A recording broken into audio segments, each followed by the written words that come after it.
औज़ुबिल्लाहिमिनश्शैतानिर्रजीम बिस्मिल्लाहिर्रहमानिर्रहीम। मैं 5 आयतें सूरह इब्राहिम से मीर अहमद अली की ट्रांसलेटेड किताब से पढ़ देता हूँ। कुरान शरीफ सूरह Ibrahim surah number 14. In the name of Allah, the Beneficent, the Merciful. Alif Lam Ra. This Quran is a book we have revealed to you, O Muhammad, so that you may bring forth mankind from darkness unto light, by their Lord's permission, to the way of the mighty, the praiseworthy. Allah, to whom belongs whatever is in the heavens and whatever is in the earth, and woe to the disbelievers for the severe chastisement. Those who of this world more than hereafter and obstruct the path of Allah, seeking to make it crooked, they are in great error and far away. We did not send any messenger but with the language of his people, so that he may clearly explain Allah's message. To them that Allah leaves astray whom he wills, and he guides whom he wills, and he is Almighty, the All-Wise. Certainly send Musa with our signs, saying, bring forth your people from the darkness unto the light, and remind them of the days of Allah. Verily, in this are signs for every patient and grateful person. Sadaqallahu al-Aliyyul Azim. मैं request करता हूँ जनाब doctor Sheba Rizvi साहब से कि वो आज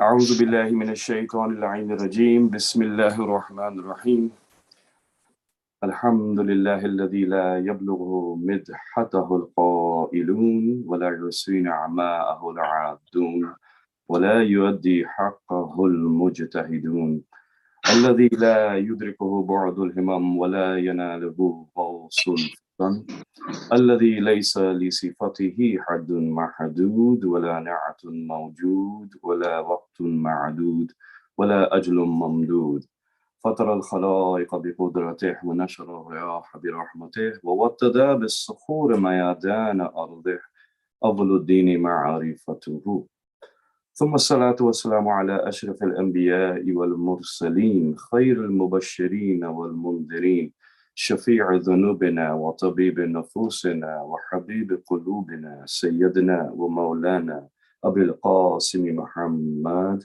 اللهم صل على محمد وعلى محمد وعلى آله الطيبين الطاهرين المعصومين المظلومين صلوات الله عليهم أجمعين الذين أذهب الله عنهم الرجس وطهرهم تطهيرا اللهم صل على محمد وعلى محمد.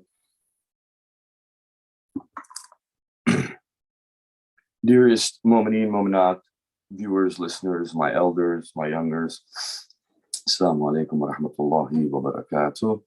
We continue on our sessions of Nahjul Balagha. We are in Sermon 1 and we are reaching the final stage. And inshallah, we will conclude Sermon 1 today. And it has been a long journey, but many founding principles were laid down in this sermon. And so, inshallah, we will move forward from here after completing this sermon in our next session. I usually have a PowerPoint presentation, which I have been neglectful. Rajab is the month of Amirul Mu'mineen, as-salatu was-salamu alayhi, and there has been much in terms of mahafil and jashan, and unfortunately, that has taken, well, fortunately, I suppose it has taken time, but unfortunate in that I don't have my usual preparation. What I would like to do is then just utilize the website where we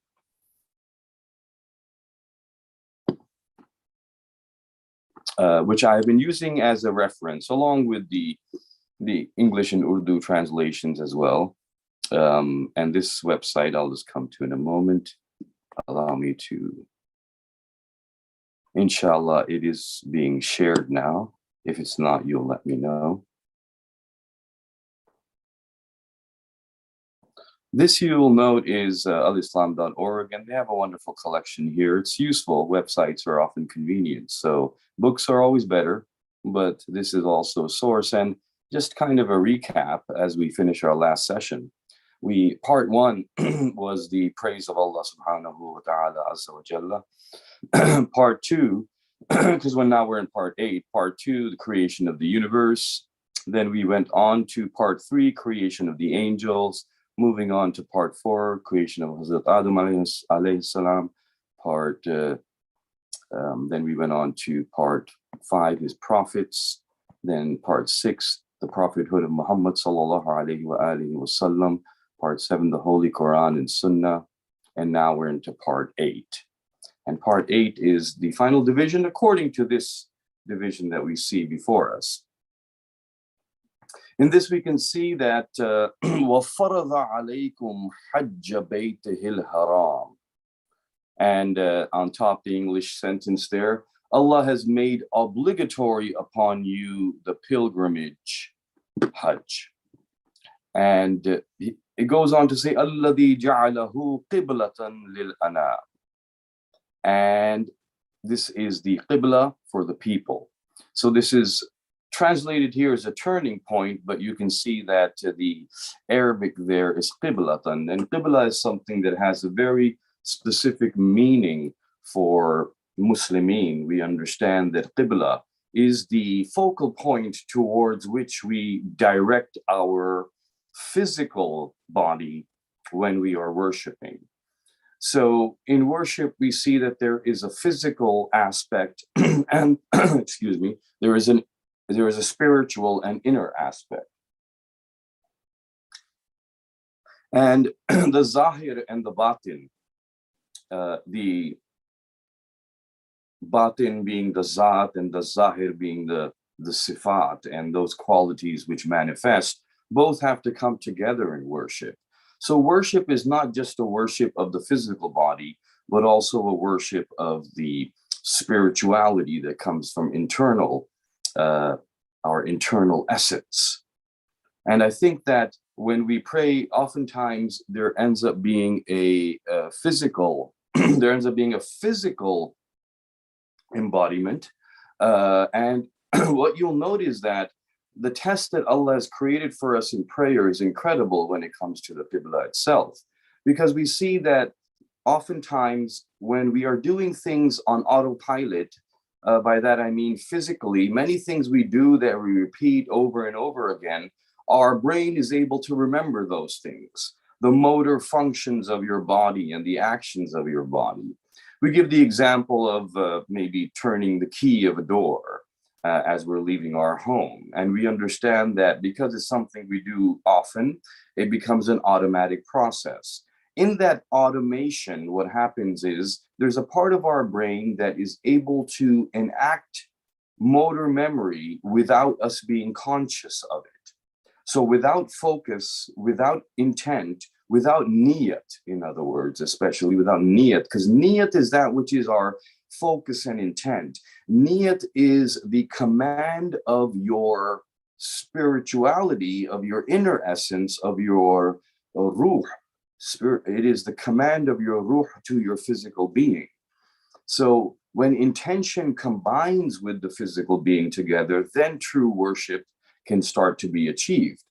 And when we are automatically doing things all the time, our body does them, but we may not be aware. So the person who walks away from their door, not remembering if they locked it or not as they're driving away, is because they may have done it on autopilot. And that means that their niyat was not in there, but it was just their physicality. And that often happens. It's a simple example, but we see the same thing happening in prayer. In prayer, oftentimes we forget which rakat we are in, which first or second or third. And that is common when our focus is not there. That is common when our body is enacting it automatically through motor memory, but we are not bringing into it our own spiritual being. Allah subhanahu wa ta'ala didn't have to create a salat that would easily be enacted by our motor memory. He could have created a form of prayer in which you would just sit and think. But he chose this specifically, so there is infinite wisdom in it. And in him choosing it, we see that Allah subhanahu wa ta'ala has basically tested us in the manner that now we have to always bring our spirituality and our physicality together. So it is not just a bending of our back, salah.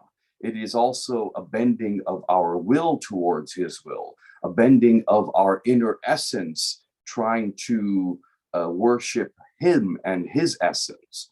So it needs to come from internal as well as external. And that's why the necessity of a qibla was there, because then what happens is he has given us a face. And the face that he has given us, this wajh, this chehra, this face, is an incredible creation, and it is facing one direction always. So the ability and to have a face that is unidirectional and to give us a neck that causes us to turn our face is now an incredible manifestation of what's happening internally. So internally, our spirit needs to turn towards something. And he created direction so that we would turn towards something.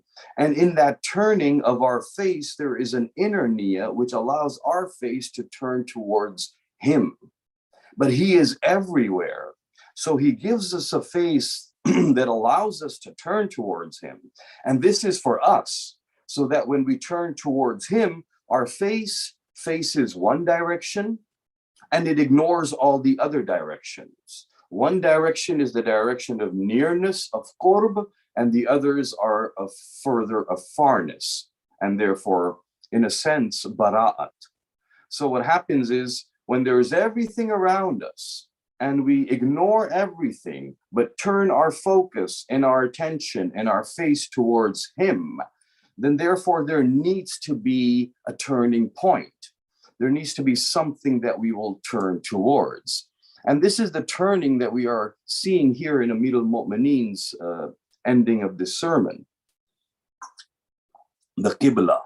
For people who go to it as beasts, it is said, يَرِدُونَهُ وُوُورَدَ الْأَنْعَامِ, like the beasts. So that means that we intend to turn like the beasts. وَيَلْهُونَ إِلَيْهِ وَلُوهُهُ الْحِمَامِ.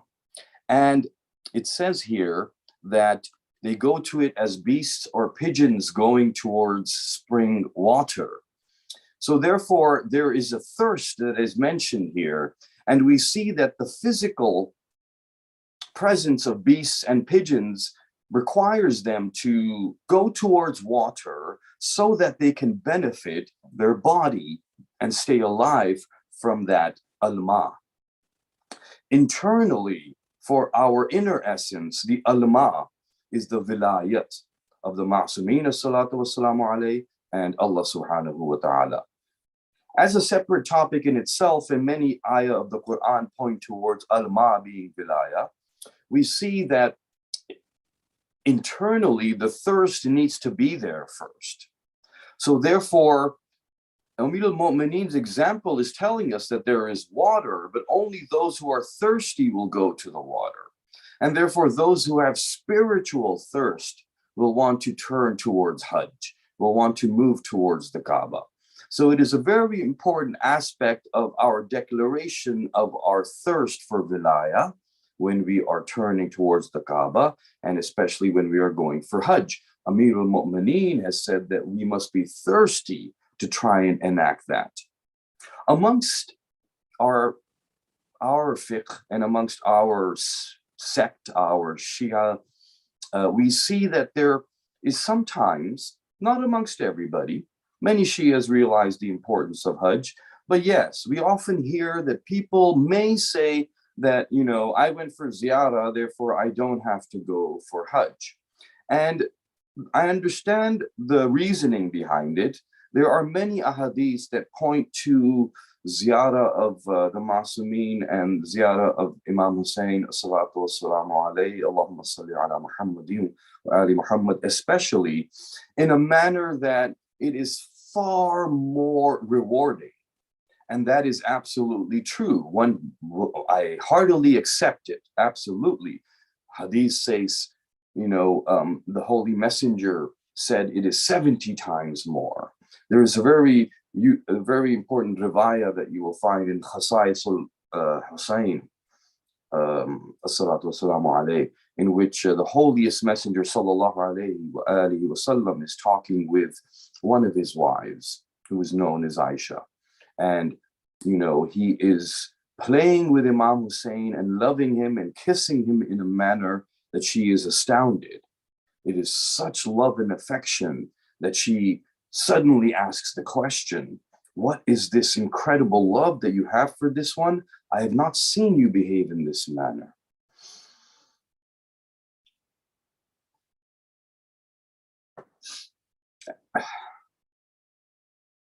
And he says that,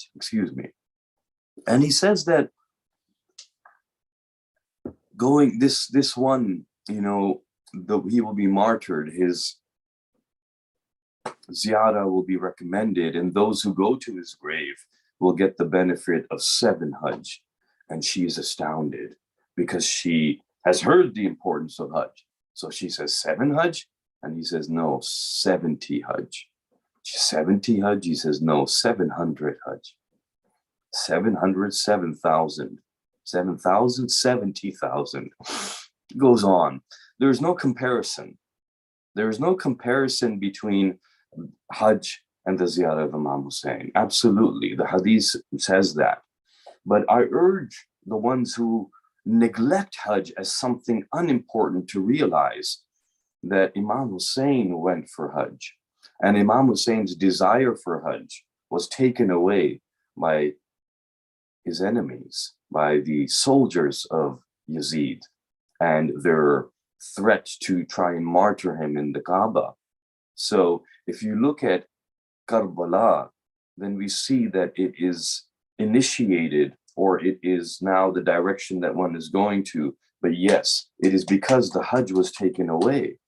Now, not to in any way compare the two. Who am I? I don't have the knowledge or the authority to compare it. And the Holy Messenger has said what they have said. So no comparison. But just from the concept of wajib and from the concept of what's beyond wajib, ziyarah of Imam Hussein is beyond wajib. And there are many things that are beyond wajib. And some of them we call sunnah, some of them we call ojab, and there's categories. But what is wajib, is obligatory, is just it's a foundation. And there is always more reward for going beyond that. So, of course, as Shias who love the Ahlul Bayt, we always go beyond, and we want to keep on going beyond. But the foundation upon which we stand to move beyond needs to be there. That is the ground. The wajib salat, the wajibat and ahkamat, and Hajj being one of the very important ones. All of this is the foundation. We stand upon this, and then we express our love.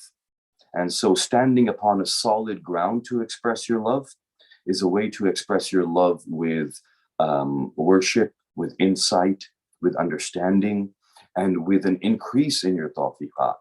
So when we stand upon the foundation of Islam and we fulfill the ahkamat and we express our love for the A'imma and the Ma'sumin in any way, then Allah increases the barakah of that and our tawfiqat in expressing our love for the Ma'sumin, whether it is through ziyarah, whether it is through majalis, whether it is through matam, whether it is through noha or mahafil, or praise and poetry. Many of the things we do, there are very, very high levels of worship.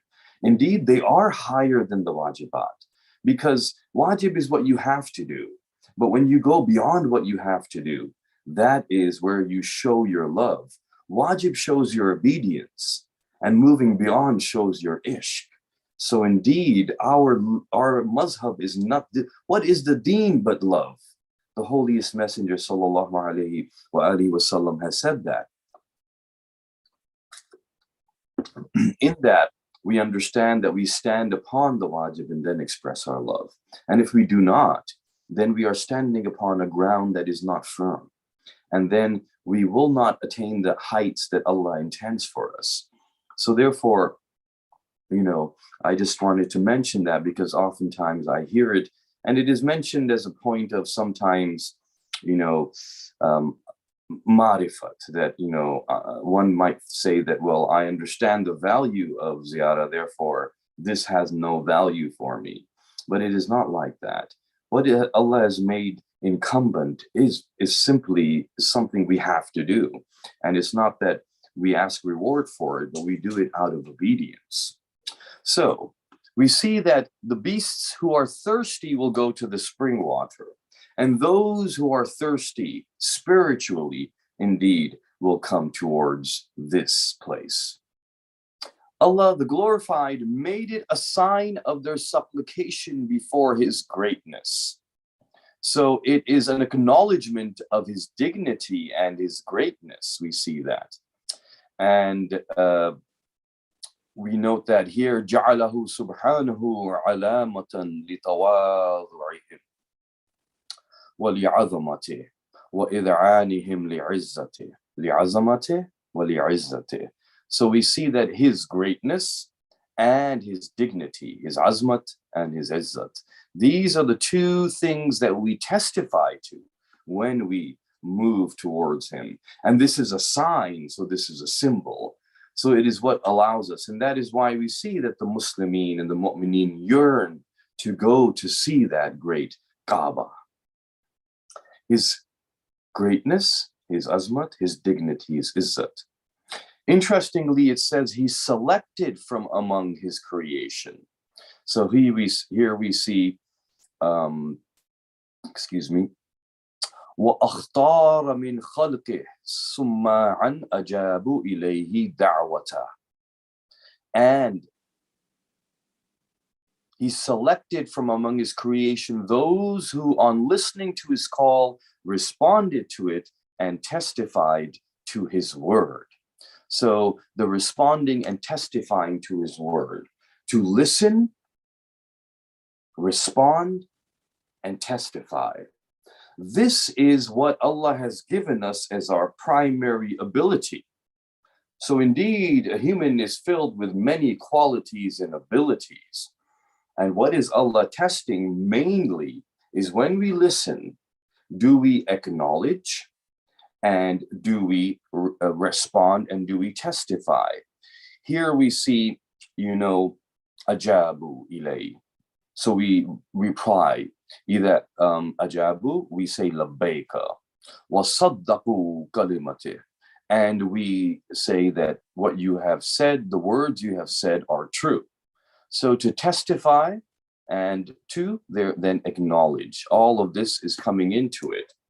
And this is a constant test for us from the beginning. So oftentimes, I notice that in this day and age, in the modern era, there is a certain element of evidence that is needed for anything to be believed. I need to see the evidence. Where is the evidence? And I find that if you look at somebody closely who's very evidence-based and maybe gravitating towards atheism, for example, I don't see the evidence for that. There's certain things maybe in our practice, they'll say, where's the evidence for that? In our Islamic practices, in our practices involving azadari, where is the evidence for that? And so in their constant need for evidence, they often don't find it and then stop doing things. I urge one to think about how many things we accept without evidence. Because what happens is, I'm very sure that even the most evidence-based person is accepting many things without evidence, and if you make a list of all the things that you have asked evidence for, you will see it's always very minimal. There's always just a few things that you've asked evidence for, and everything else you assume there is evidence for, but you have not sought the evidence. So the assumption that there is evidence and not seeking it is faith. And over here we have, on the divine and religion side, there's many things that people have accepted without evidence, do not call them ignorant, because they are accepting it with the faith that there is evidence for it. And somebody goes to a doctor and they get a prescription and a diagnosis, and the faith in the doctor that what they are doing is evidence-based, but we don't inquire of them the evidence. So if we don't inquire, that means that we have faith. In other words, it's very hard to be without faith in some way or the other, in some form or the other. And many things that we accept without evidence, if we were to break down our lives and look at everything we believe in and make a list of it and decide how many things of this in my life have I actually asked evidence for, you will find it's a very small list. And therefore, I would like to propose that when we are asking for evidence, it's because we have not accepted. And that means that we have heard, but we did not testify to it, and we did not say sadaqah. We did not say sadaqta. We did not say that it is indeed true. Perhaps I'm getting a little metaphysical, philosophical, subconscious, psychological, but I think that what I'm saying is simple and can be related to, hopefully. And if not, questions will be asked. This means that in our mindset, everybody has a vision of the world and they are viewing everything around them. And there is a story that is being told to them, is unfolding about this world. And many things are being accepted as without evidence. But then some things conflict with our inner reality, with our perception of the world. And that is where we ask for evidence. We say, wait a minute, how can that be true? That doesn't make sense to me. Now I need evidence. So it is about those things where we're not able to make complete sense of it that we tend to ask for evidence. But those to whom it is making sense, they don't. So why is it making sense to some people and not making sense to some people?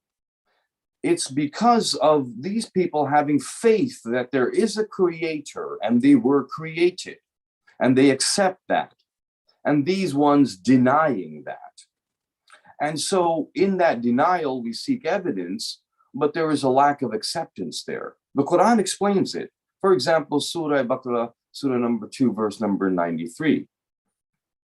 وَإِذْ بِسْمِ اللَّهِ الرَّحْمَنِ الرَّحِيمِ وَإِذْ أَخَذْنَا مِيثَاقَكُمْ. And when we took the mithaq from you, we talked about mithaq previously in discussions.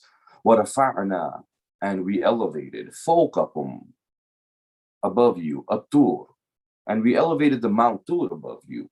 A very, very important event in history related by the Quran, when the mountain of Tur was elevated above the people of Bani Israel. And it was said to be a very, very large mountain that completely covered the entire population. It was lifted off the ground, elevated above them, and it was to come down upon them, but it didn't. مِيثَاقَكُمْ وَرَفَعْنَا فَوْقَكُمُ الطُّورَ خُذُوا مَا آتَيْنَاكُمْ. Take what I am giving you. بِقُوَّةٍ. Take from this what I am giving you. بِقُوَّةٍ. Now, he said, take what I am giving you. But what did they say in 293? قَالُوا, they said, سَمِعْنَا, we have heard. And here also you'll see the same word, that the ones who hear and then testify. قَالُوا سَمِعْنَا وَعَصَيْنَا. Asayna is we deny it, we repel it, we don't accept it. Now it's incredible because they are saying that when the mountain has been lifted from the ground, elevated in the sky, and now is hovering above them. It is incredible how beautiful belief is and what a tawfiq of Allah it is, simply because even when the mountain is above them, they are not willing to accept the belief that is being presented to them. That means they are not willing to accept the belief in what the Prophet Musa has proposed to them. Now, they are believing partially. They are. So you would say that, well, there's a mountain above them. Why wouldn't you now believe in Allah? If a mountain is elevated right now and comes over a city, I think everybody would certainly believe there's something happening. So it begs the question, how is it possible you cannot believe قَالُوا سَمِعْنَا وَعَصَيْنَا? And what did Allah do then? وَأُشْرِبُوا فِي قُلُوبِهِمْ. He fed to them a drink. So he made their hearts drink. وَأُشْرِبُوا فِي قُلُوبِهِمْ. In their hearts they drank al-ijl. They drank the worship of the calf, the baby calf that Bani Israel worshipped, the worship of the love for the calf. Because of their denial, Allah increased in their heart the love for what they had turned to. So when they turned their faces from that belief, then anywhere else you turn to besides Allah, Allah will increase your love for that. So now what happens is He has taken away your love for Him, and He has put in its place your love for that. So turning away from Allah is such a significant thing, whether it is physically or it is internally metaphysically. And when we turn away, then what we turn to, Allah says, so you love this more, therefore go ahead. And He opens your hearts to it and lets you love it. And now He closes your heart to His love. And we have chosen ourselves. So it is really up to us. How could they not believe? They did, but not completely. They believed in an Allah, but not the Allah that is. They believed in their own version of Allah. So they were standing there watching the mountain, but their idea of who is doing this was not the true creator, but rather a creation in their own mind. So when we accept Allah subhanahu wa ta'ala as He has been presented to us, then we are true believers. Otherwise, we have created our own Allah. Interestingly, I was looking for this question, what is it that these people did not believe in what was happening? And there's a couple of examples. And this happened, when they refused to do sajda at the Babul Hitta, the Bab of forgiveness, and enter. And so Tafsir al-Imam al-Hasan al-Askari as-salatu wassalamu alayh is a very important text. And it has been quoted by great scholars. It is very, very old and qadim amongst our tafsir. And it is not a complete, but rather just a Surah Baqarah mainly. Nonetheless, it has been quoted by great ones, great scholars, Sheikh Saduq alayhi rahmah, Allama Majlisi alayhi rahmah, Sheikh Qulani alayhi rahmah, have all quoted from this book. So if they consider this book to be, one that they can quote from, I think its authenticity is something to be considered. And in that, Imam Hasan Askari as-salatu wassalamu alayhi, Allahumma salli ala Muhammadin wa ali Muhammad, gives an incredible quote from a conversation between two people who were from the Bani Israel, who were standing under that mountain of Tur at that time. And they had bowed down into prostration, but they turned to talk to each other. And what a blessing to have such beings sent to us who can give us conversations that were occurring between people at the time of Bani Israel, when the mountain was above us and when the mountain was above them. And our holy Imam alayhi salam says that one said to the other, I am able to believe in Allah. He's saying he believes in Allah. In truth, I would argue perhaps, and I'm just opening up a debate, but I would argue that perhaps he didn't believe in Allah because he didn't believe in everything that Allah sent. And therefore, if you're not believing in everything that Allah sent, you are believing in an Allah, but not Allah that is the one who sent these things. And therefore, you have decided to create your own Allah again. So complete acceptance is only of the truth. And anything where we say, no, not this, and we take this out, and we take this out, and we only want this, that is where we are entering into our own creation and not the true one.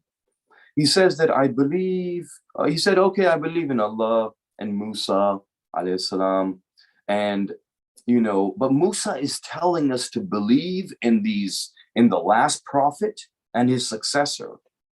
Now, this is telling us very important things. Number one, it's telling us that, again, like we believe, every prophet before the holiest messenger came, clarified, and declared there is La ilaha illallah. And also they declared their own messengership. I am a prophet from Allah. So whether it be Hazrat Nuh, it be Hazrat Ibrahim, it be Hazrat Ismail, it be Hazrat Isaac, Yaqub, Dawood, Sulaiman, etc. All 123,999, if that is, that is the number that is given to us in the Riwayah, besides the last one, all gave the declaration that you must believe in the last prophet, Khatimun Nabiyyin wa Sayyidul Mursaleen sallallahu alayhi wa alihi wa sallam. If we must believe in the last prophet and then also in his successor. Now, the statement that comes out from this man when he's talking to his friend in Bani Israel or whatever relationship they had, he says, I'm believing in Allah. I'm believing in Musa. I'm even willing to believe that there is a last prophet, Muhammad sallallahu alayhi wa sallam. But this man from Bani Israel says, but I cannot in my heart for some reason believe in the wasi of the prophet, Sayyidul Wasiyin, Amirul Mu'mineen, Khalifatul Rasul Rabbil Alameen, As-salatu was-salamu alayhi, Allahumma salli ala Muhammadin wa ali Muhammad. So not believing in Amirul Mu'mineen is incredible. Incredible because it shows me again that this is where Allah has put the test. He has put it in the vilayah of Amirul Mu'mineen. In other words, it's when he says, خَطَمَ اللَّهُ عَلَىٰ قُلُوبِهِمْ وَعَلَىٰ سَمْعِهِمْ وَعَلَىٰ أَبْصَارِهِمْ غِشَاوَةٌ وَلَهُمْ عَذَابٌ أَلِيمٌ in Surah Baqarah. He is saying that I have sealed their hearts. وَمِنَ النَّاسِ مَنْ يَقُولُ آمَنَّا بِاللَّهِ وَيَوْمِ الْآخِرِ وَمَا هُمْ بِمُؤْمِنِينَ. And among the people are those who say, I believe in Allah. I believe in Yawm al-Qiyamah. And why are they believing in Yawm al-Qiyamah? Because a prophet has told them. So they believe in a prophet as well.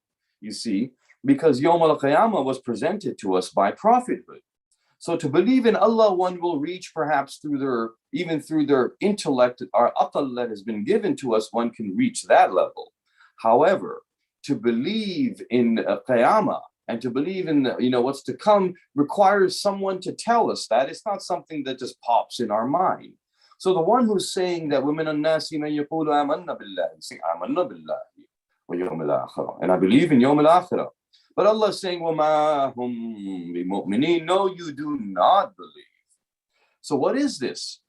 Because they're saying La ilaha illallah, they believe there is a Qiyamah, therefore they are probably saying they believe in their prophet of their time, whoever it may be, but they don't believe. So this means that Allah has not put the test of belief there. When He seals our heart, we are unable to declare belief. But in that declaration, there is really just one declaration that is the proof and evidence of belief. So to say La ilaha illallah and to say Muhammad Rasulullah sallallahu alayhi wa alihi wa sallam, Allahumma salli ala Muhammadin wa ali Muhammad, is not a declaration of belief. It is the beginning, but it must be completed to declare belief. And that means that our belief is completed by this. Incomplete is not acceptable. Incomplete could be false and fake.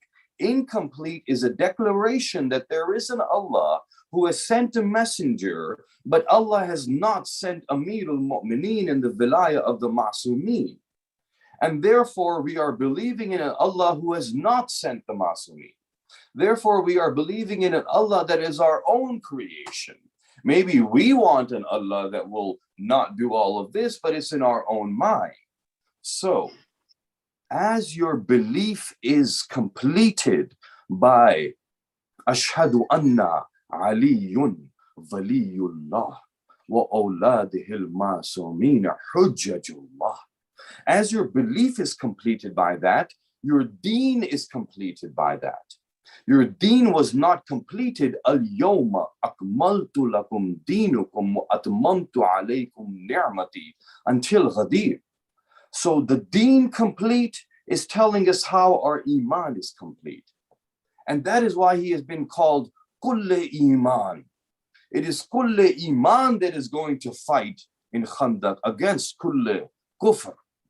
Because that is kulle iman, which means if we do not believe in him, we have no iman. But if we believe in him, we have all iman.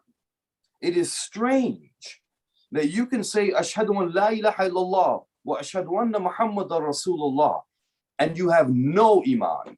وَمَا هُمْ بِمُؤْمِنِينَ, Allah is saying. And khatam Allah, why? I have sealed their hearts to the vilayah of Amirul Mu'mineen. But if you say these first two, وَمَا هُمْ بِمُؤْمِنِينَ, but if you only say, أَشْهَدُ أَنَّ عَلِيًّا وَلِيُّ اللَّهِ, even if you don't say the first two, your iman is complete, your deen is complete, your kalma is complete. Why? Simply because when you say, Ashhadu anna, I bear witness, Aliyun waliyullah, then you are saying Ali is the wali of Allah. And if he is the wali of Allah, he was presented to you by someone, and that someone is the Prophet of Allah. In Ashhadu anna Aliyun waliyullah is the belief in Allah, is the belief in the Prophet. So to say that just saying Ashhadu an la ilaha illallah wahdahu la sharika lah wa ashhadu anna Muhammadan abduhu wa rasuluh is enough is not correct. To add this on makes it complete. But even if you just say Ashhadu anna Aliyun waliyullah, it completes everything. So you see the difference? It's the opposite of what people think. People think these two kalama will be enough, and this is an extra add-on. And if we say these two, we don't have to say this. It's the other way around. If you say this, you don't have to say those two. So within the vilayah of Amir al-Mu'mineen, Allah subhanahu wa ta'ala has placed everything. And therefore testifying is so important. And we see that in Hajj, we are testifying. That is why he has called us to the birthplace of Amir al-Mu'mineen. 124,000 prophets, wasis, awliya, the Osiya, 11 imams, 13 masumin. No one comes in the Kaaba. What is it about Amir al-Mu'mineen that he is coming into the Kaaba? Allahu Akbar. What is Allah telling us about the direction in which we are praying towards the Kaaba? What is the transition in second al-Hijri from the Baytul Muqaddas as the Qibla to the Kaaba? What is it when the Quran in Surah Baqarah verse 144 says, قَدْ نَرَى تَقَلُّبَ وَجْهِكَ فِي السَّمَاءِ فَلَنُوَلِّيَنَّكَ قِبْلَةً تَرْضَاهَا. Oh my beloved messenger, I see how you turn your face towards the skies, asking me for something, and I will turn the Qibla to that place which you desire. It is a mind-blowing verse. My mind is blown when I am contemplating upon this, and when I am contemplating upon how the Qibla is what is desired by the Prophet. It is worship of Allah, but the Qibla is being tardaha. Tardaha is razi, ridha, the one which you have riza for, the one which you are pleased with. Why is the Prophet pleased with this Qibla? It is the original one. It is from Hazrat Adam's time, from Hazrat Ibrahim's time. It is from the time that Hazrat Ibrahim did Hajj. It is in line universally with the Baitul Ma'mur as we leave our universe to go to the metaphysical universe. And so it has many significances, but is not also the significance that Amir al-Mu'mineen came there, that he put his qadam mubarak, his feet, upon that land that is the Kaaba. And therefore now we are all praying towards that direction. Does it not tell us that this is, something? And I'll mention that here because it says his house, and therefore the sacred house. Allah has made obligatory upon you the pilgrimage to his sacred house. I ask you this, what is this Kaaba? It's a house. Okay, it is a house. And it says here, they stood in the position of his prophets. And so therefore we see that وَوَقَفُوا مَوَاقِفَ أَنْبِيَائِهِ, and they stand in the position of where his prophets stood when they came to the Kaaba.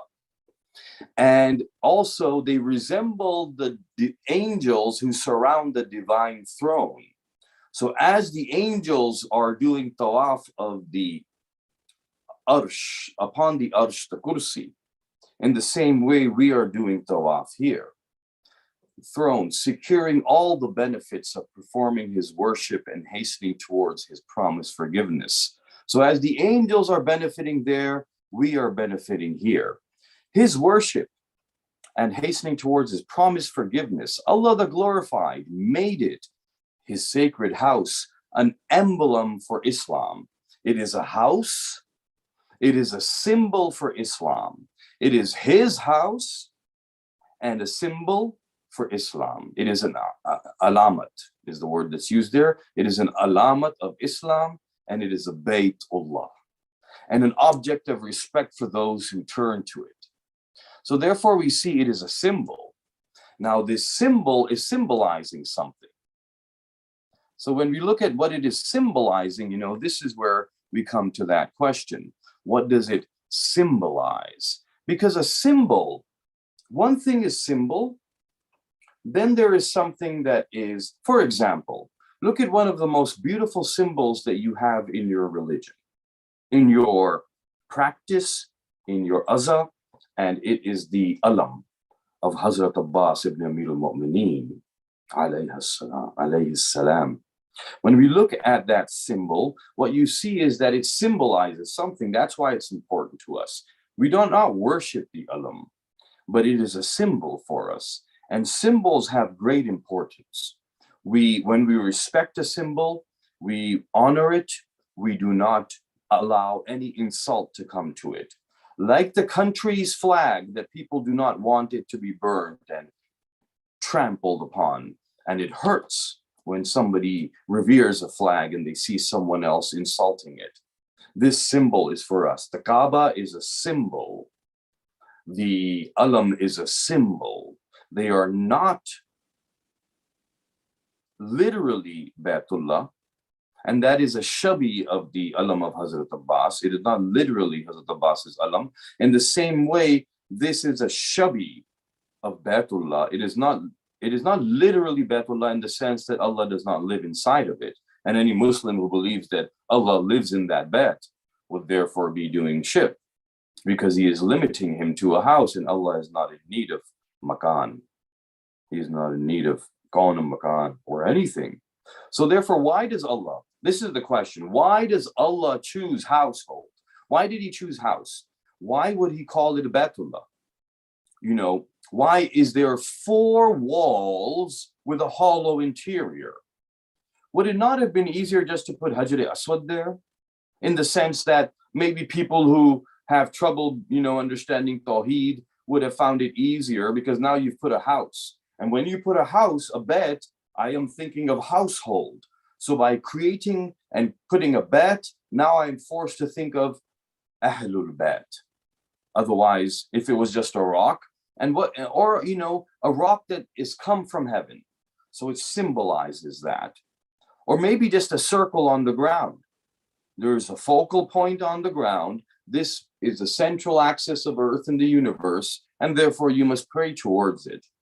It would be so much maybe easier for the modern scientist, evidence-based practitioner who is in Islam but not, and believing or not believing, saying that, well, there is a physical presence here. It is electromagnetism. That is central point. This is where the earth was created from. This is where it spread from. And it lines up with the central axis of the revolving galaxies around the universe. It would just sound more scientific, and therefore we would believe in it. But no, he chooses to put a bet. And in that bet, there are 4 walls that he has Hazrat Ibrahim, and before that Hazrat Adam construct. And in those 4 walls, there's nothing. It's empty.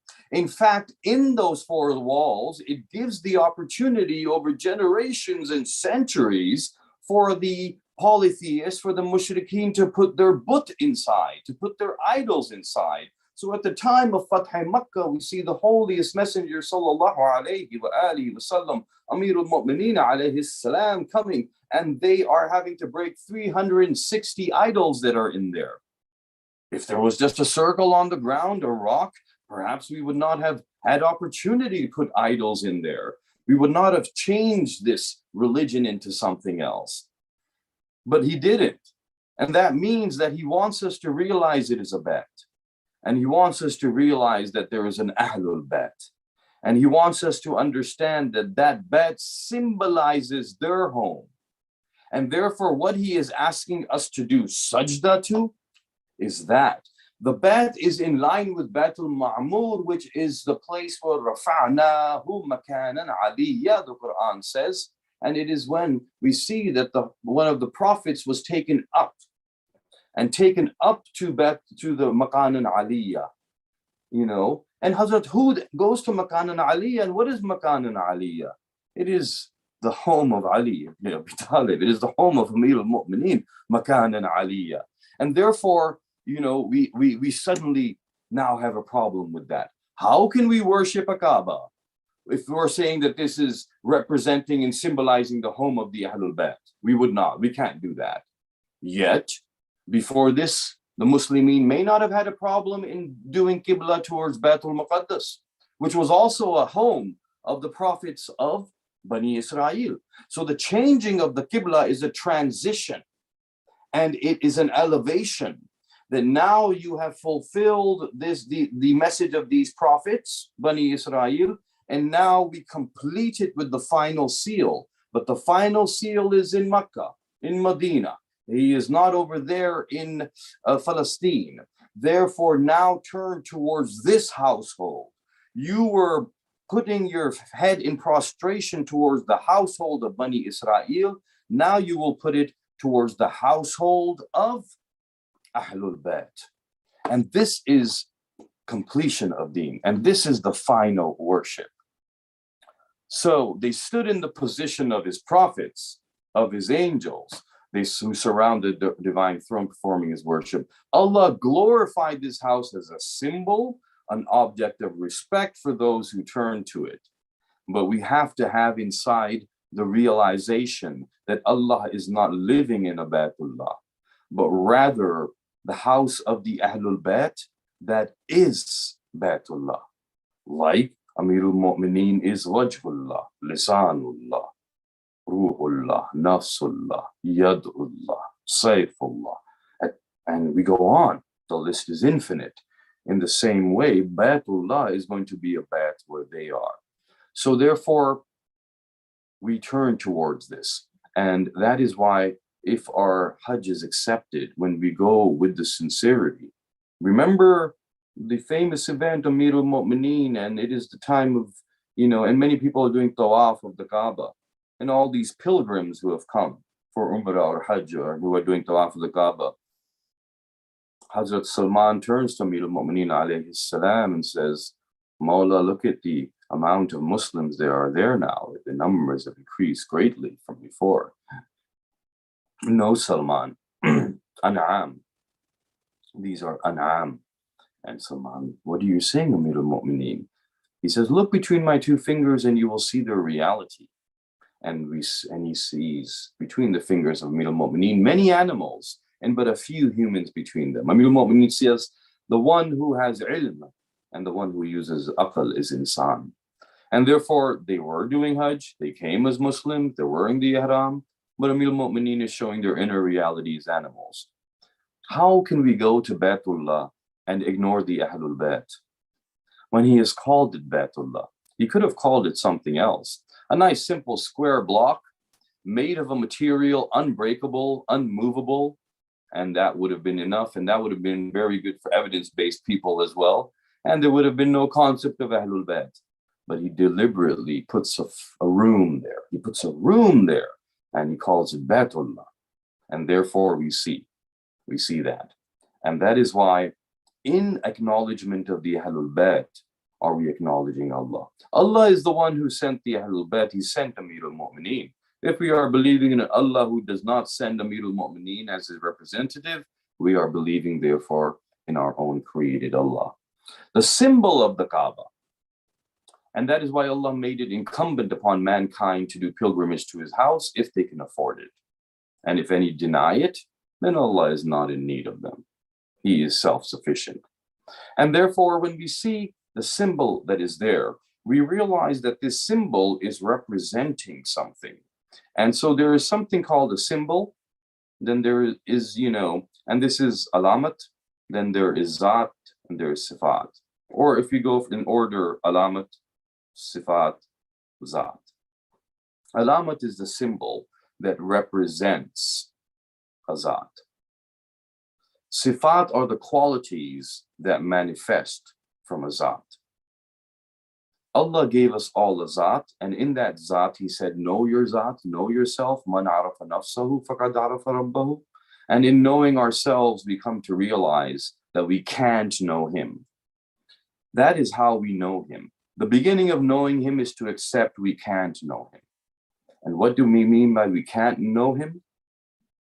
What we mean is that anything that comes into our mind as a concept, as a thought, as an abstract or a concrete concept is not Allah. And therefore, when we say that we want to understand Allah through his sifat, which are his qualities, but we accept that there is a zat there as well. And then what we do is when we accept his sifat and zat and we say they are ain zat, and that means they are united as one. It is all within his tawheed, it is oneness. Then what we have is a zat and sifat that are all together, that are inseparable. In your mind, if you think about what you did there, was you came up with a very abstract concept. Intellectually speaking, cognitively speaking, you came up with a very abstract concept that, okay, there's qualities, Rahman, Rahim, Khaliq, Razak, and these qualities that you came up with, Shafi, all the qualities, 99 names, 10,000 names, it's infinite. They're all qualities. And these qualities you say, and now Allah we say is the Zat, and every other name is the qualities. In a way, it is a good approach because it begins our understanding. But it is not the end level, and we continue to ascend in this understanding. And it is important to realize that when we say, well, he is Zat and Sifat combined together, then what we're doing is we're creating an abstract idea. We're taking two things that are separate and in our mind putting them together as one. And although we don't have anything in our mind as an example, we use simple examples in the world, but they're based on creation. Any example we use from creation is now going to be in parts.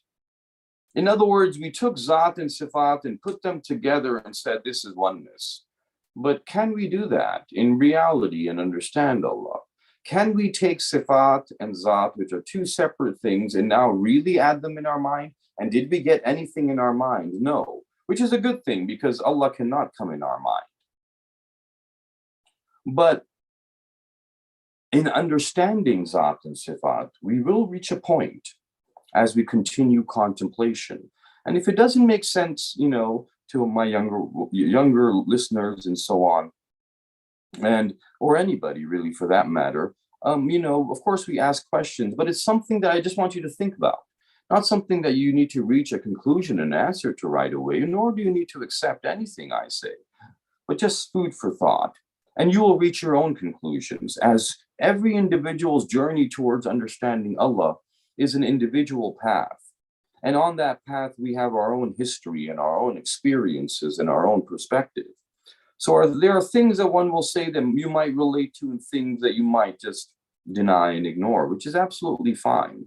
But still, I just want to end this part because I just want to finish in a minute or two, and the hour is up. And I would like to end it with this thought as we're ending Sermon 1. And it kind of goes back full circle because we go back to Tawheed, which is where we began. And I admit that, in this discussion on Hajj, I did not talk about many of the traditional topics that should come up in Hajj because, of course, many people who are listening know better than me those things, and those are often discussed and written about anyway. But I wanted to talk about the metaphysical symbolism in Hajj. And so coming back, just points to ponder. If Zat and Sifat are words that are symbolizing something we can understand, we can get an idea that there is a Zat, we can get an idea that there is Sifat, then that is something that is able to be put into your mind and able to be moved around and pieced together and put apart. That is necessitating it to be creation. Anything that you can put in your mind, put together, move apart, is created by Allah, is not Him Himself. Yes, it will help you to gain some level of understanding, but it is not Allah. So I propose this, and simply because these are words that symbolize things that we see, and what Allah has created, everything He has created is unlike Him. So Zat and Sifat are concepts that Allah created and put into creatures so that they would have an inner essence and they would have their qualities. The idea of a Zat and the idea of Sifat are presented to the universe by Allah. So to match that with Him is the beginning, but not the end. At some point, we have to nullify that. وَالنَّفْيُ الصِّفَاتِ عَنْهُ. And that's where we started way back last year, was it? Deny His qualities. But then we're left with the Zat. Now, what is the Zat? Is it something in your mind? If it's something in your mind, it's something you can talk about, then no. I've come to an understanding that the Awwalul Nur is where we see Zat and Sifat together in the Awwal Nur. When Allah wanted to create and have people have a Zat and people have Sifat, He first combined He first created a one Nur that was all oneness, really.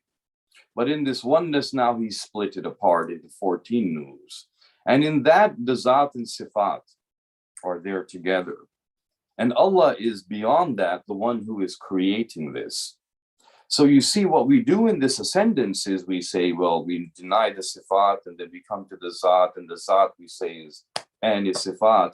But then we realize, well, if I'm saying it is and is Sifat and I'm able to at some level understand it, it might be the beginning of understanding Amirul Mu'mineen, but Allah, no. So then we reach a point where we say that they are the Zat and Sifat together. And He is one who creates Zat and creates Sifat. We do not deny His Zat, but it is something that is beyond what I am considering as Zat. And so forgive me if that was too abstract and too confusing. And in I took an extra 2 or 3 minutes, but it's just points to ponder. That's all, not to have to agree with, not to have to, even consider again, but one may ponder upon it. With that, I will pause over here. And inshallah, we will be moving on to the rest of Nahjul Balagha. So what a journey it has been. Thank you for your patience. Thank you for those who stuck with me in this in the various parts of the world where you are. It is a very, it's not something that people like to get into and indulge in. People find the time for other things, but I am so grateful to you. My du'as, you are always in my du'as in every salah, and you keep me in yours as well, because this is tawfiq ilahi, to be able to want to discuss the words of Amirul Mu'mineen, to be willing to listen to one as ignorant as me. So I will pause over here with that thought, inshallah. And I hope that all of that was broadcasted. I couldn't see the Zoom. Okay. Yes, Jazakallah. With this, can we please have a Surah Fatiha and 3 times Surah Ikhlas for the Isal Sawab of Marhumin of Brother Hussein Jafri Sahab, Sayyid Muhammad Hassan Jafri, and Hashmat Nisa Begum, all their deceased children and grandchildren, Sayyid Ali Akbar and Shah Jahan Begum, all their deceased children and grandchildren, and Nawab Inayat Jang Bahadur. Bismillahirrahmanirrahim. Alhamdulillah Rabbil Alamin. Rahmanir-Rahim. Malik Iyyaka na'budu wa iyyaka nasta'in. Ihdinas siratal mustaqim.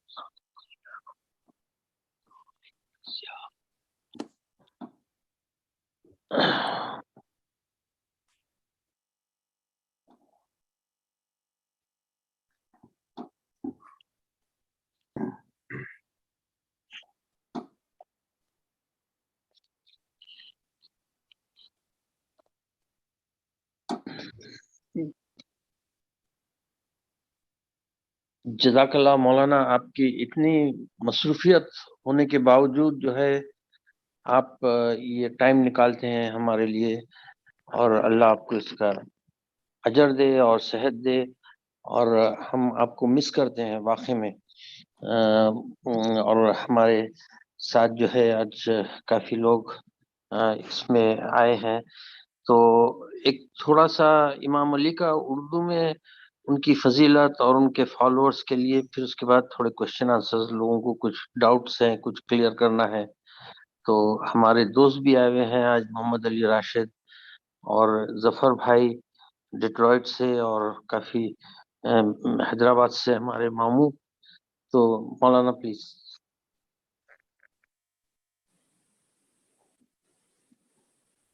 जी, बिस्मिल्लाह, आऊज़ु बिल्लाहि मिनश शैतानिर रजीम, बिस्मिल्लाहिर रहमानिर रहीम, अल्हम्दुलिल्लाहि रब्बिल आलमीन, व सल्लल्लाहु अला मुहम्मदिन नबिय्यिहि व आलिहि व सल्लम तस्लीमा, अल्लाहुम्मा सल्लि अला मुहम्मदिन व आलि मुहम्मद।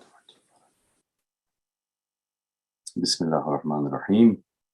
मोमिनीन और मोमिनात, सबको 13 रजब का दिन जो अभी गुजरा है बहुत बहुत मुबारक हो।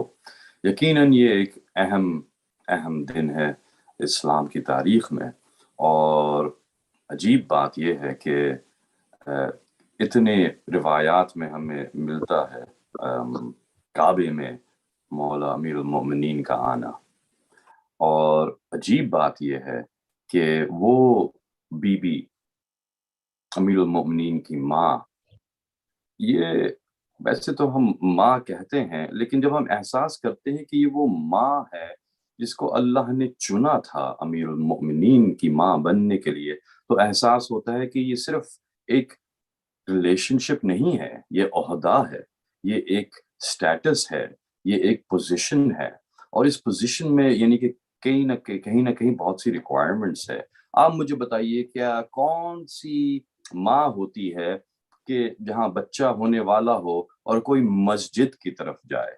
कभी कोई मस्जिद की तरफ नहीं जाता। मस्जिद वो जगह है जहाँ इंसान इबादत के लिए जाता है। ये बनी हाशिम का घराना है, ये हजरत इस्माइल का तसलसल है, ये वो अजीम हस्तियां हैं जो तौहीद परस्त भी थे, तमाम अंबिया पर ईमान रखते थे, तमाम कुतुब इलाही पर ईमान रखते थे। बीबी का खुतबा जो है या बीबी के अल्फाज जो हैं, जो उन्होंने जाके काबे के सामने कहे, वो वाकई बहुत अजीम है। और यही तो कहा कि ऐ मेरे रब, आसमान की तरफ देख के काबे के सामने हजरत फातिमा बिनते असद अलैहिस्सलाम ने कहा, ऐ मेरे रब, मैं तुझ पर ईमान रखती हूँ। ऐ मेरे रब, मैं तेरे तमाम अंबिया पर ईमान रखती हूँ।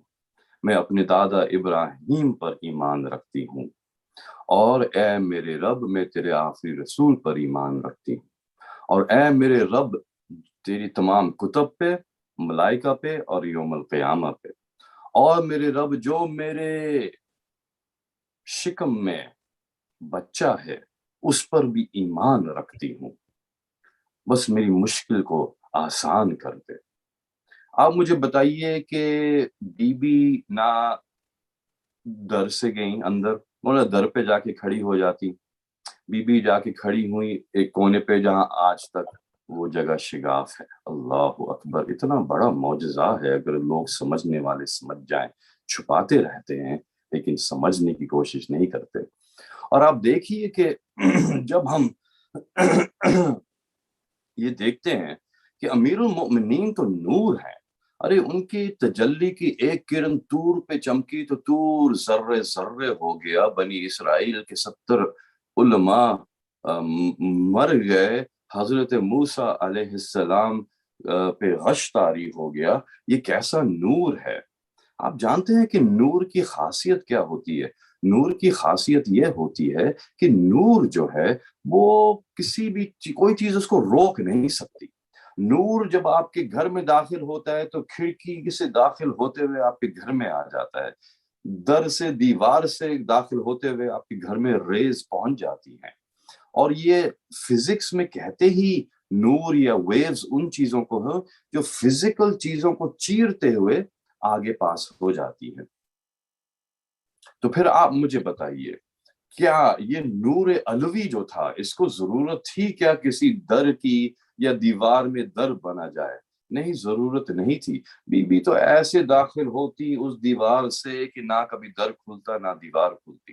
اور شاید یہ بھی بڑا معجزہ ہوتا، مطلب اگر یہ ہو جاتا تو شاید کچھ لوگ اور جو معجزے ڈھونڈتے ہیں وہ ایمان لے آتے، لیکن اللہ نے کیوں در میں دیوار بنوائی؟ آپ دیکھیے، اللہ اکبر، ورنہ اس نور کو ضرورت نہیں ہے۔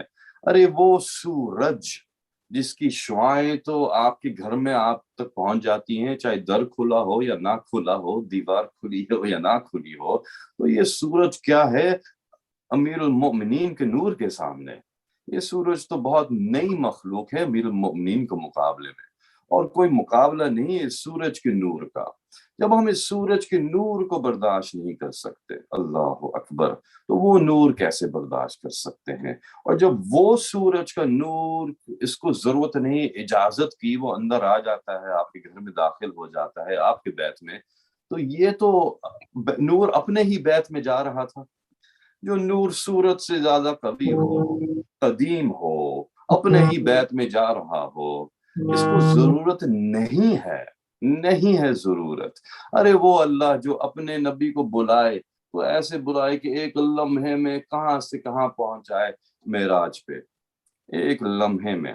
تو یہ تو نور سے بھی زیادہ تیز رفتار تھی نا، یہ سپیڈ آف لائٹ بھی نہیں تھی جس کو ہم سپیڈ آف لائٹ کہتے ہیں، یہ تو سپیڈ آف یہ الٹرا وائلٹ لائٹ سن ویوز ہے۔ اس نور اول کا کون سمجھ سکتا ہے کیا سپیڈ ہوگی یا کیا پاور ہوگی؟ لیکن آپ دیکھیے کہ پھر بھی در بنوایا، اللہ اکبر۔ اور کیوں بنوایا میں نہیں جانتا، لیکن بس اتنا جانتا ضرور ہوں کہ تاکہ پتہ چل جائے کہ حق کس کا ہے، کہ یہ بیت کس کا ہے، اور یہ پتہ چل جائے کہ اگر تم یا علی یا علی، اگر پتہ چل جائے کہ تم جو ہے در کو بھی بلاک کر دو گے، دروازے پہ تالا لگا دو گے، جو جس کا گھر ہے وہ آ جائے گا، کوئی روک نہیں سکتا، اور اللہ چاہے گا تو در کو دیوار بنا دے گا۔ اور جب در کو دیوار بنا دے گا، اللہ اکبر، جب در کو دیوار بنا دے گا تو پھر پتہ چل جائے گا کہ جو داخل ہو رہا ہے یہ باب ہے، یہ خود دروازہ ہے۔ ارے جو خود باب اللہ ہو، جو خود باب المدینۃ العلم ہو، اس کو کسی در دیوار کی ضرورت نہیں، لیکن دروازہ بنا کے بتا دیا کہ جو اللہ کا باب ہوتا ہے وہ اپنا دروازہ بنا کے آتا ہے۔ اور دنیا والوں تم ہمیشہ یاد رکھنا، اللہ اکبر، کیا خوبصورتی سے مولا عباس کے جملے، الحمدللہ الذی شرف ھذا البیت بقدوم ابیہ، ساری حمد اس اللہ کی ہے جس نے اس بیت کو شرف بخشا امام حسین کے بابا کے قدموں سے۔ من کان بالامس بیتن، جو اتنے مدتوں سے بیت تھا، اصبح قبلہ، بن گیا قبلہ، اللہ اکبر۔ تو ہمیں پتہ چلا کہ قبلہ کہاں ہے؟ ارے قبلہ وہی تو ہے جہاں اہل بیت کا گھر ہو، وہ قبلہ ہے، لیکن بس یہ کم ظرف تھے تو اللہ نے اس کو خالی رکھا، ورنہ حق یہ تھا کہ اہل بیت اسی میں رہتے۔ برداشت نہ کرتی دنیا، لیکن اللہ نے بتا دیا حق کس کا ہے. اور اے دنیا والو جان لو کہ وہ آنے والا ہے جن کا ہم انتظار کر رہے ہیں. عجل اللہ فرجہم. اور پوری دنیا روکنے کی کوشش تو کرے، روک نہیں سکتے. اور اللہ ایسے باب بنائے گا کہ تم جتنی دیواریں کھڑے کر دو، جس کا وہ گھر ہے نا، جو اس بیت کا آخری فرد اہل البیت، وہ ضرور اپنے گھر کو واپس لے گا. اور جتنے بھی در بنتے جائیں گے. اور اس لیے بس آخر میں بس اس جملے کے ساتھ ختم کرتا ہوں. علامہ اظہر حسین زیدی ایک عظیم خطیب کا جملہ ہے، اور وہ کہتے ہیں کہ الیوم اکملت لکم دینکم. یہ جو آیت ہے جس میں دین کامل ہوا، جو غدیر کے دن اترا، عجیب بات کہتے ہیں علامہ صاحب. کہتے ہیں کہ اے اللہ، کبھی میں سوچتا ہوں کہ شاید یہ آیت اترنی چاہیے تھی. گستاخی نہیں، آیت جہاں اتری بالکل صحیح اتری. علامہ صاحب صرف ایک نکتے کی طرف اشارہ کر رہے ہیں کہ شاید یہ آیت جو اترنی چاہیے تھی، شام میں اترنی چاہیے تھی، جب امیر المؤمنین کی بیٹی گئی تھی شام کے دربار میں. الیوم اکملت لکم دینکم، کہ یقیناً دین کی حفاظت، جو کامل دین تھا، اس کی حفاظت تو بی بی زینب کی چادر نے کی ہے. اس کی حفاظت تو امام سجاد کے ہتھکڑیاں نے کی ہے. اس کی حفاظت تو سکینہ کے بند گلے نے کی ہے. اس کی حفاظت تو علی اصغر کے سوکھے گلے نے کی ہے. تو بی بی زینب نے کہا تھا کہ یہ غدیر کا دن ہمیں پتا ہے کتنا مہنگا ہے، کیونکہ انہوں نے ہی تمام قیمت دی ہے جو غدیر کے دن کی دینی پڑی ہے. فَسَيَعْلَمُ الَّذِينَ ظَلَمُوا أَيَّ مُنقَلَبٍ يَنقَلِبُونَ أَلَا لَعْنَةُ اللَّهِ عَلَى الْقَوْمِ الظَّالِمِينَ.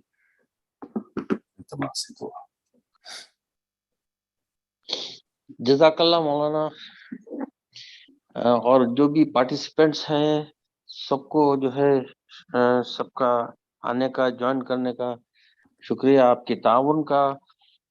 اور اگر آپ کو کچھ کوشچن آنسر سوال پوچھنی ہے مولانا سے تو نیکسٹ 5-10 منٹ کلیریفائی کریں، مولانا کر دیں گے آپ.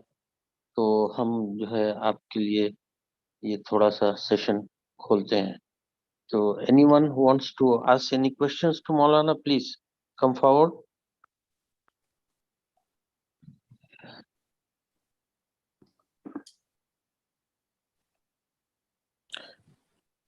مولانا السلام علیکم. میں پہلے تو آپ کا بہت بہت شکریہ ادا کرنا چاہتا ہوں کہ الحمدللہ کتنی اچھی تفسیر اور کیا اچھا کمبینیشن آپ قرآن کے حوالوں سے یہ نہج البلاغہ کا جو فرسٹ سرمن جو آپ اس کو شیئر کیے ہمارے ساتھ. جزاک اللہ. اینڈ مولانا مجھے بس اتنا آپ صرف کلیریفائی ہم سب کے لیے کریے کہ اب کیونکہ ماشاءاللہ سے اتنے اس میں مولا کے خطبے ہے، اقوال ہے، تو آپ کا مطلب اسٹریٹجی کیا ہے مولانا کہ how are you going to approach in the future? کیا آپ پھر اب سیکنڈ خطبے پہ جائیں گے یا پھر کیونکہ ٹائم کا کنسٹرینٹ ہے تو maybe just focus on selected خطباز اور سلیکٹڈ لیٹرز؟ میرے خیال میں ضرورت کر کے آپ کو سب کے سامنے ریکویسٹ کر رہا تھا کہ ایک تو جو حضرت محمد حنفیہ کو جو مولا اپنی ول جو جو انکلوڈڈ ہے، شاید وہ میں سمجھتا ہوں بہت سارے ہمارے مومنین کو فائدہ ہوگا اس کا on a day to day basis. اور پھر اور ایک جو مالک اشتر کو جو مولا خط لکھے تھے آن ایڈمنسٹریشن، تو کیونکہ آج کل اتنا مطلب یہ پولیٹیکل ڈسکشن ہوتا کہ which system is the best, میں سمجھتا ہوں کہ again that will help us to also understand what an Islamic system, especially under the appearance of or the reappearance of our Sahib Zaman, will help us understand how best we can prepare. Or just a suggestion, Maulana. Of course, you may have your own, basically plan for taking it to the next step. Jazakallah, Maulana. بہت بہت شکریہ حسین بھائی. I'm always appreciative of your input and I hold it in very high regard. آپ نے بالکل صحیح فرمایا. میرا plan واقعاً as such nothing elaborate تھا, اور میں تو I'm open to suggestion, کیونکہ میرے پاس تو بس یہی رہا تھا کہ آرڈر جو ہے اس میں چلتے جائیں. اس کے علاوہ میں نے کچھ سوچا نہیں تھا. لیکن I know کہ مصطفیٰ صاحب نے بھی آئی تھنک کسی اسپیسیفک خطبے کا مینشن کیا تھا, اور اب آپ نے بھی ایک دو کا مینشن کیا ہے. تو یہ بالکل آئی تھنک اس میں بہت حکمت ہے. آپ کی بات میں بھی مصطفیٰ صاحب نے بھی جو سجیسٹ کیا تھا, تو انشاءاللہ ایسا کر لیں گے. بالکل اچھا ہے, کیونکہ یہ ایک نیور اینڈنگ ڈسکشن ہے, اور اس میں کوئی ایسی ضروری بات نہیں ہے کہ اس میں کوئی اسپیسیفک آرڈر فالو کیا جائے. ایسی کوئی بات نہیں ہے. اور جو آرڈر دیا ہوا ہے وہ نہ ہسٹوریکل ہے, نہ کسی اسپیسیفک سگنیفیکنس کے لحاظ سے ہے, but rather in terms of the length of the sermon and in terms of the balaghat that was appreciated in there. اس لحاظ سے hierarchy شاید ہو, ورنہ کوئی ایسی بات نہیں ہے. تو بالکل انشاءاللہ میں نے نوٹ کر لیا آپ کے سجیشنز بھی, اور جو بھی کوئی اور سجیسٹ کرنا چاہے انشاءاللہ بہترین ہو جائے گا. ضرور. بہت بہت شکریہ آپ کا. نہیں مولانا, آپ کا بہت شکریہ مولانا. جزاک اللہ, جزاک اللہ. Thank you. یا علی مدد, یا علی مدد.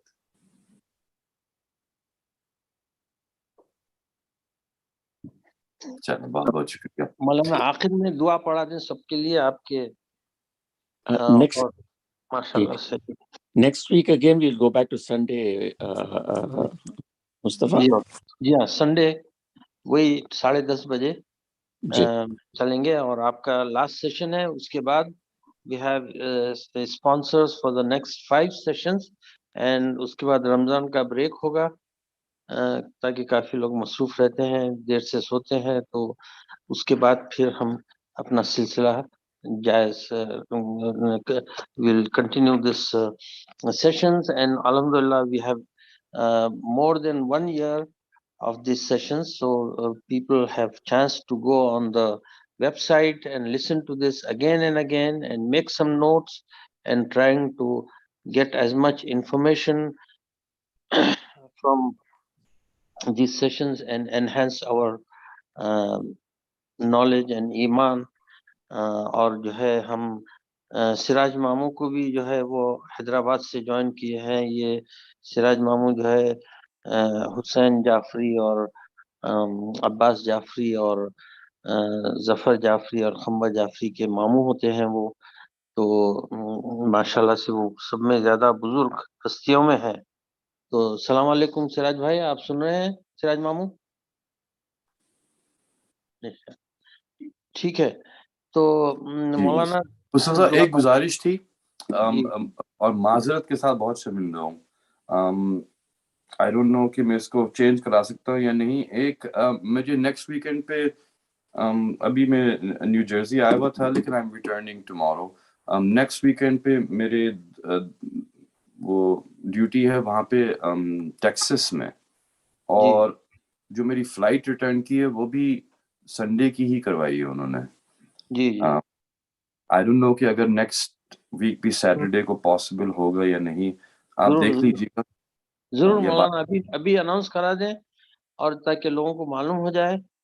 تو ہاں, اگر معذرت کے ساتھ آئی ایم سو سوری, مجھے اچھا نہیں لگتا, گستاخی سمجھتا ہوں کہ میں. مولانا یہ سب جو ہے نا مل کے کام کرنا ہے اور میسج کو پہنچانا ہے. انشاءاللہ آپ جو ٹیکسس جا رہے ہیں, جو ہیوسٹن جا رہے ہیں, پوری نارتھ امریکہ, تو آپ اپنا سیکنڈ گھر بنا لیے ہیں. تو نیو جرسی بات اور میسج تو وہی ہے نا. تو وہ ایڈجسٹمنٹ الحمدللہ will work with you, and آپ کو تھوڑی بھی اس کی ضرورت نہیں ہے کہ ایسا ہو رہا ہے، تو یہ سب جو ہے امام اور یہ میسج اہل بیت کے شان میں اور ان کے میسج کو پہنچانا ہے. جزاک اللہ. جزاک اللہ. جی. اور جو بسم لوگ اللہ نہیں الرحمن سن الرحیم. سکتے ہیں وہ بعد میں یوٹیوب پہ بھی جا کے سن سکتے ہیں اگر ان کو انکنوینئنس ہو رہا ہے. وی آر تھینک یو مصطفیٰ. Thank you. ایڈجسٹ. جزاک اللہ. بسم اللہ الرحمن الرحیم. باری الہ جن مرحومین کے لیے ان کی اصال کے لیے یہ ہم نے مجلس رکھی، یہ محفل رکھی، یہ تمام ثواب ان تک پہنچے، اس کے ذریعے سے ان کے درجات کو بلند فرما، ان کے لوائقین کو صبر جمیل عطا فرما، اور جنت میں قیامت کے بعد سب ایک ساتھ رہیں انشاءاللہ. باری الہ ہماری توفیقات، ہماری رزق، ہماری صحت میں برکت فرما. جو سن رہے ہیں یہ تمام دعاؤں کو مستجاب فرما. باری اللہ اس موذی مرض سے ہمیں دور رکھ، اور جو اس سے بڑا مرض ہے نفاق کا، کفر کا، شرک کا، اس سے بھی ہمیں دور رکھ. باری اللہ یہ مہینہ تیرے خلیفے کا، امیر المؤمنین کا، تیرے ولی کا مہینہ ہے. باری اللہ اس مہینے میں ہمیں توفیق دے کہ ہم تیری عبادت کو جس طرح سے تو چاہتا ہے اس طرح سے بجا لائیں، اور ہمیں شعبان میں داخل کر، اور شعبان میں ہمیں توفیق دے کہ جو ہستیاں شعبان میں آئی ان کے صدقے سے ہم تیری قربت حاصل کر سکیں، اور شعبان کے صدقے سے ہمیں رمضان میں داخل کر تاکہ ہم ایک دفعہ پھر رمضان دیکھ سکیں، وہ مہینہ جس میں تیرے تمام باب کھلے ہوتے ہیں اور تو مؤمنین کو اپنی قربت دیتا ہے. باری اللہ جو بزرگ ہیں ہمارے اوپر، ان کا سایہ ہمارے سروں پہ قائم و دائم فرما. جن کے والدین ہیں ان کے والدین کو حیات رکھ، اور بچوں کے لیے باعث شفقت رکھ. جن کی اولاد نہیں ہے ان کو نیک اولاد، اور وہ اولاد جو ولائے علی پر اور عزائے حسین پر قائم و دائم رہیں. آمین. ہمارے امام کے ظہور میں تعجیل فرما، ہمیں ان کی جانکاروں میں شمار.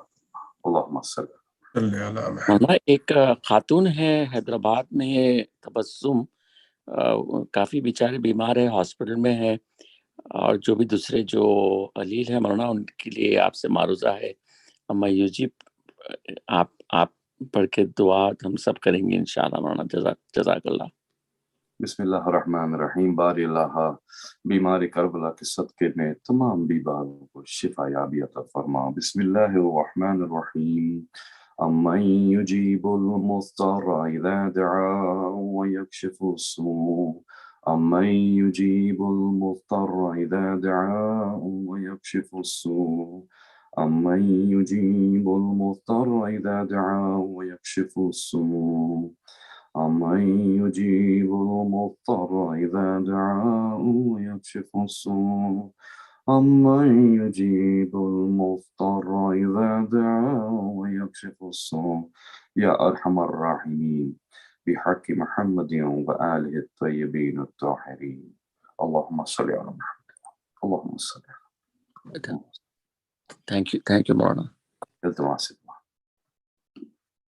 السلام.